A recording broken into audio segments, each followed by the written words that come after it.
It's Tuesday the 12th of May.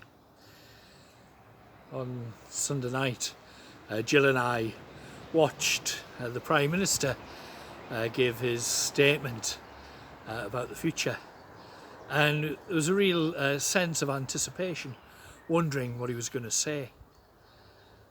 Jill and I have a little wager going on as to when the date will be when the camping and caravan clubs reopen and people can start thinking about holidays. Hers is much farther off than mine, so I was looking for little clues in what he was saying. I suppose really I'm looking forward to holiday, especially with this lovely weather that we're having. It's clear that some people were disappointed with what the Prime Minister said because he didn't go far enough, and others are a bit worried because they felt it was too much and too soon. For me, being a bit of a pragmatist, I struggle with the feeling of being powerless because I like to control things or feel that I can put things right. And so not being able to do that is very hard for me. I remember my first outing into the Atlantic Ocean when we were on holiday one summer, and I was wearing flippers for the first time, and I thought, oh, this will be great, but it wasn't great because the tide was so strong and the current was so strong. I quickly found myself being out of control and being swept towards the rocks, and I was very scared and I didn't like it at all. Today's reading for evening prayer is from 1 Peter, and chapter 1 and in verse 13 there's some good advice there.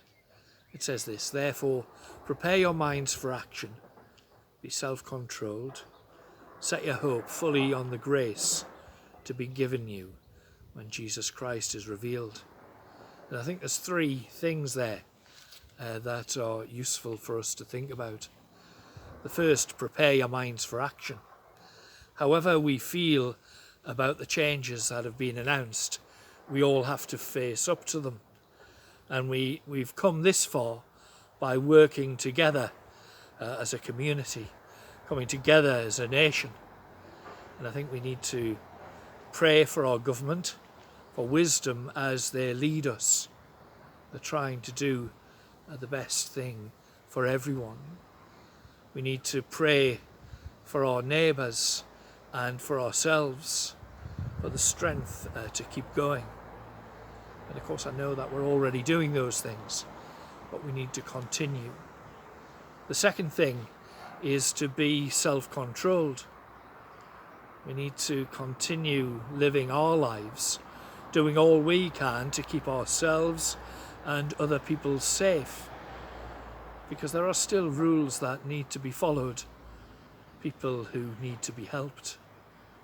And the third thing, perhaps the most important thing, is to set your hope fully on the grace that will be given when Jesus Christ is revealed. No matter how powerless we feel, we must remember that we are a people who have hope. And that hope has been given to us by the one who is so powerful that he created the universe and everything in it. Today I've just completed my third funeral in less than a week. And at each one of those funerals I spoke about hope. And hope is a gift. We can prepare our minds for whatever action is needed to get our nation through this difficult time. May we remember and give thanks for the fact that Jesus has given us that precious gift of hope.